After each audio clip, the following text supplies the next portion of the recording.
அது அவருடைய கருத்து சொல்றாரு. நாட்டில எல்லா கட்சி தலைவர்களும் இந்த கட்சி வளர்வதற்காக தொண்டனை அதாவது சொல்லுவாங்களே, என்ன சொல்லுவாங்க, தொண்டனை உற்சாகப்படுத்துவதற்காக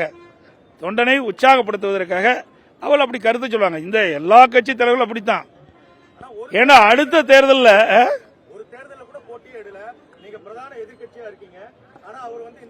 இந்த கேள்வி அவரை தான் கேட்கணும். என்னை கேட்டா நாங்க பிரதான எதிர்கட்சின்னு நீங்க ஒத்துக்கிட்டீங்க, மக்கள் ஒத்துக்கிட்டாங்க, அதுக்காக மக்கள் அங்கீகாரமும் கொடுத்திருக்காங்க.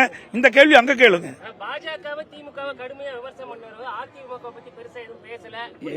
உங்க தலைவர்களை பெருமையா பேசியிருக்காங்க அந்த கூட்டத்தில். எங்க தலைவர்கள் அப்படி இந்த நாட்டை ஆண்டிருக்கின்றார்கள்.